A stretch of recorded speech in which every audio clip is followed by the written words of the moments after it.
Hello my dear students.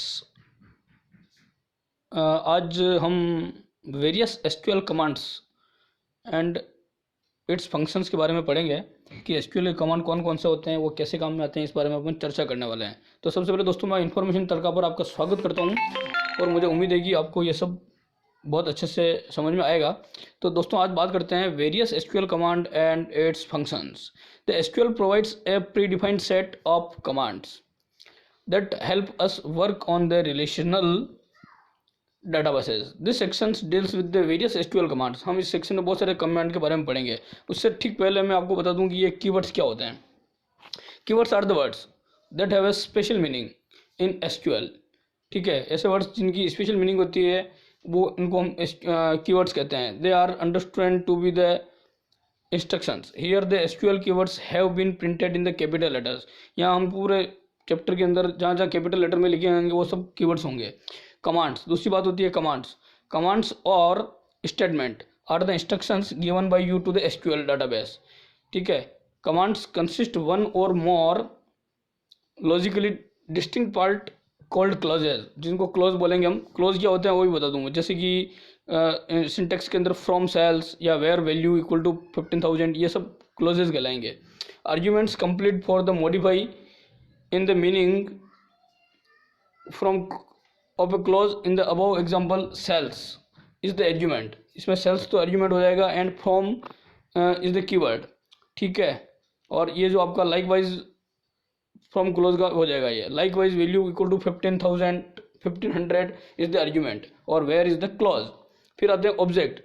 object are the structure in the database that are given names and stored in the memory। they include bash, tables, views और indexes, ये सब बातें हुई। अब इस पूरी chapter के अंदर कुछ सिंबल्स काम आएंगे। अगर ये जैसे पाइप साइन है, ठीक है ना, तो ये सिंबलिक वे हैं और का। ठीक है, जब और का उपयोग करेंगे तो ये पाइप साइन काम आएगी। दूसरा होता है ये एंगल ब्रैकेट्स। ठीक है, every word closed in it treated as the unit for the purpose of the evaluation or other symbols. ये अगर बड़ा वाला ब्रैकेट है इसका मतलब हुआ कि इनक्लोज जो भी इसके अंदर होगा वो ऑप्शनल है।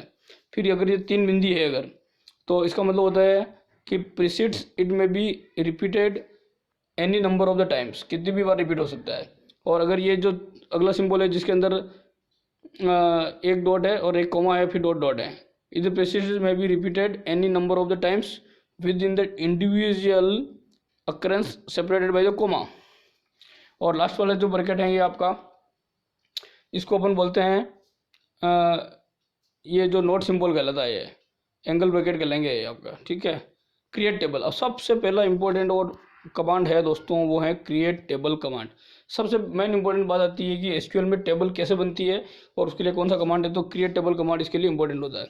Tables are defined with the create table command when a table is created. जब एक टेबल बनती है, its columns are named, the data types and size are be supplied for the each column, और each table must have at least one column। Her table में कम से कम एक column होना चाहिए। एक से ज़्यादा कॉलम हो सकते हैं लेकिन कम से कम एक कॉलम। इसका सिंटेक्स ये होता है दोस्तों, देख लीजिए आप। सबसे पहले जैसे जो पिंक कलर में लिखा हुआ आपका दिख रहा होगा आपको, क्रिएट टेबल, उसके बाद आता है टेबल का नाम। ठीक है, टेबल का नाम आपकी इच्छा से रख सकते हैं आप। फिर सिंपल ब्रैकेट शुरू होता है, उसमें सबसे पहले कॉलम का नाम आता है, पहले कॉलम का नाम, उसका डाटा टाइप और उसकी साइज ऑप्शनल होती है। फिर कॉमा लगा के दूसरा कॉलम का नाम, डाटा टाइप, साइज। इस तरह से आप कितने ही कॉलम डॉट डॉट डॉट लगा रखा है, इसका मतलब आप कितने ही कॉलम है जो, तो लास्ट में ब्रैकेट बंद करके सेमी कॉलम लगाते हैं। तो ये दोस्तों आपका कंप्लीट क्रिएट टेबल का सिंटेक्स है। इसको मैं एक एग्जाम्पल के माध्यम से समझाना चाहता हूँ। अगर आप एक टेबल बनाना चाहते हैं जिसका नाम एम्प्लॉई है, क्रिएट एन एम्प्लॉई टेबल। ठीक है, और उसकी जिसे ब्रैकेट में लिखा देखो, employee E code comma E name comma sex comma grade comma gross. इसका मतलब आपको एक टेबल बनानी है एम्प्लॉई नाम की, और उसके अंदर कॉलम के नाम हो गए E code for employee code, E name for employee name, sex for employee sex, grade और उसकी क्या ग्रेड है और उनकी ग्रॉस सैलरी कितनी है। तो इसकी टेबल कैसे बनेगी दोस्तों, नीचे कमांड बता रहा हूँ आपको। ये ब्लैक कलर में कमांड देखिए आप, पिंक कलर में वो सिंटेक्स है, कॉमन सिंटेक्स। कमांड इस तरह से बनेगा, क्रिएट टेबल एम्प्लॉई। कमांड तो हो गया क्रिएट टेबल, एम्प्लॉई हो गया उसका नाम टेबल का। फिर ब्रैकेट शुरू होता है, पहले कॉलम का नाम है ई कोड, उसका टाइप क्या रखा अपन ने, इंटीजर, फिर कोमा लगा दिया। ई नेम टाइप रखा केर ब्रैकेट में 20, इसका मतलब ये कैरेक्टर टाइप का होगा और उसकी साइज 20 होगी। सेक्स कोमा लगा के फिर सेक्स केर 1, इसका मतलब हो गया वो कैरेक्टर टाइप का होगा, साइज 1 होगी। एम या एफ देंगे अपन सेक्स में, मेल या फीमेल। कोमा लगा के ग्रेड में केर 2, इसका मतलब ग्रेड आपकी A1 A2 B1 B2 इस तरह से देंगे अपन, ठीक है। तो 2 कैरेक्टर में देंगे। ग्रॉस सैलरी आपकी डेसिमल टाइप का रखा इसका, फिर ब्रैकेट बंद किया मैंने टेबल का और सेमीकोलन लगाया। तो ये कमांड अगर आप चलाते हैं SQL के अंदर तो दोस्तों आपकी एक टेबल बनती है एम्प्लॉय नाम की, जिनमें ये 5 कॉलम होते हैं और उनके टाइप भी आपके सामने हैं, ठीक है। मेरे ख्याल से आपको समझ में आ गया होगा। अब कंस्ट्रेंट, अब टेबल बनाते समय एक इंपॉर्टेंट बात होती है कंस्ट्रेंट। कंस्ट्रेंट होता क्या है पहले समझ लो एक बार आप। A constraint is a condition, constraint अपने आप में कंडीशन है और a check applicable on a field or set of fields. ये किसी कॉलम पर या ग्रुप ऑफ कॉलम्स के ऊपर लगाया जाता है, ठीक है।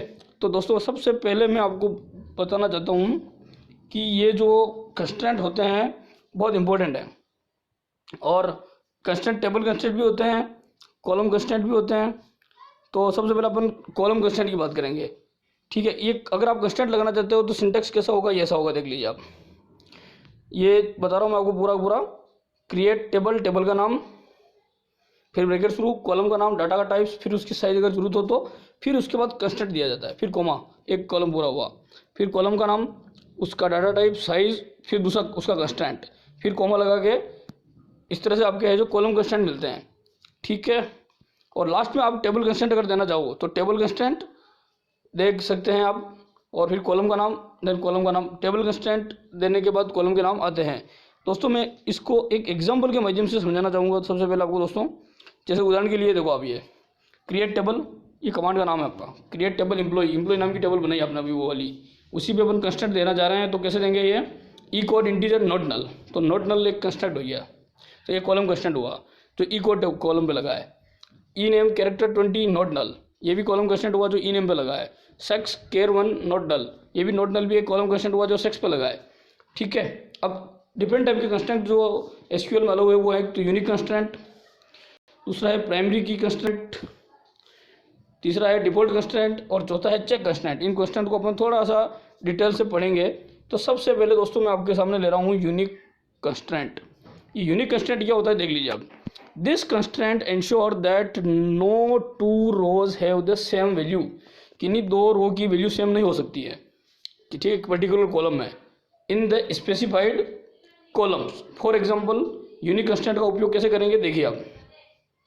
Create table employee code integer not null, और नॉट नल के आगे ही देखो मैंने दोस्तों लिखा है यूनिक, तो इसका मतलब हुआ कि ई कोड जो कॉलम है वो नॉट नल तो है, यानी कि नॉट नल का मतलब होता है कि नल वैल्यू उसमें अलाउ नहीं है, यानी इसको खाली नहीं छोड़ सकते, लेकिन वो यूनिक होगा। यानी कि ई कोड में अगर किसी को कोड नंबर एक बार मिल गया तो वो दोबारा नहीं दे सकते दूसरी रो वाले को, ठीक है। जैसे किसी एक एम्प्लॉय का कोड का 101 है एक रो में, एक रिकॉर्ड का, तो दूसरे रिकॉर्ड में आप 101 नहीं दे सकते, ये यूनिक हो गया। फिर E name character 20 not null, sex character 1 not null, तो ई कोड के ऊपर मैंने 2 कांस्टेंट लगा दिए, नॉट नल और यूनिक, ठीक है।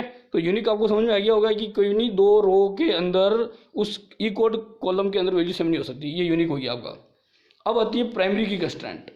दोस्तों ये प्राइमरी की कंस्ट्रेंट क्या होता है इस बारे में भी अपन बात कर लेते हैं। Primary key constraint, this constraint declare a column as a primary key of the table. This constraint similar to unique, ये यूनिक के लगभग एक जैसे ही है, लेकिन थोड़ा सा फर्क है। Constraint except that only 1 column or group of columns can be applied in this constraint. The primary key can not allow null value, ये भी नल वैल्यू अलाउ नहीं करती है। Thus this constraints must be applied to the columns declared as a not null constraint, ठीक है। बस फर्क केवल इतना सा है कि यूनिक जो कंस्ट्रेंट होता है ओनली 1 कॉलम और 1 of group of columns can be applied in this constraint. जैसे उदाहरण के लिए देखिए आप क्रिएट टेबल, ये क्रिएट टेबल के अंदर देखो नॉट डाला और प्राइमरी लगाया मैंने। प्राइमरी की के यूनिक के अंदर तो आपका वैल्यू यूनिक होनी चाहिए वो, और इसके अंदर आपका देखो E code integer not null primary key, ठीक है। ये आपका प्राइमरी की बन गया, यानी कि ये एक ऐसा कॉलम है जिसकी वैल्यू को आप कभी भी रिपीट नहीं कर सकते और खाली भी नहीं छोड़ सकते, ठीक है। यूनिक नॉट नल हो सकता है, यूनिक में अगर आप नोट नल भी लगाए चलेगा, लेकिन प्राइमरी के साथ नोट नल लगाना जरूरी है। डिफ़ॉल्ट कंस्टेंट, तीसरा डिफ़ॉल्ट कंस्टेंट क्या होता है वो भी बताता हूँ मैं। अगर आप किसी कॉलम के ऊपर डिफ़ॉल्ट कंस्टेंट लगा देते हो तो a default value can be specified for a column. किसी कॉलम के लिए एक विशेष वैल्यू सेट कर सकते हो आप using the default clause when a user does not enter a value for the column. अगर आप रिकॉर्ड डालते समय अगर किसी पर्टिकुलर कॉलम की वैल्यू नहीं डालना चाहते हो और अगर उसकी डिफ़ॉल्ट वैल्यू सेट कर रखी है अपन ने, तो वो वैल्यू वो उठा लेगा ऑटोमेटिक। ठीक है, जैसे मैं एक एग्जांपल समझाता हूँ आपको। ये देखिए, यहाँ देखिए आप क्रिएट टेबल बनाई, एम्प्लॉय अपना हुई, ई कोड, इंटीजर, नोट नल, प्राइमरी की। यानी पहला कॉलम पे तो कंस्टेंट लगा दिया आपने नोट नल और प्राइमरी की, ई नेम पे नोट नल लगा दिया, सेक्स पे नोट नल लगा दिया। लेकिन ग्रेड कॉलम को देखिए आप, ग्रेड कॉलम पे आपने लिखा है के to default equal to E1। अगर आप रिकॉर्ड डालते समय इसकी वैल्यू नहीं डालोगे तो बाई डिफ़ॉल्ट वैल्यू E1 चली जाएगी। यही डिफ़ॉल्ट कंस्टेंट है। तो default constant default value set करने के काम आता है। अगला कंस्टेंट भी देख लीजिए दोस्तों, चेक कंस्टेंट। ये जो चेक कंस्टेंट है ये भी इंपॉर्टेंट है। This constant limits value that can be inserted into a column of a table. For instance consider the following SQL statement.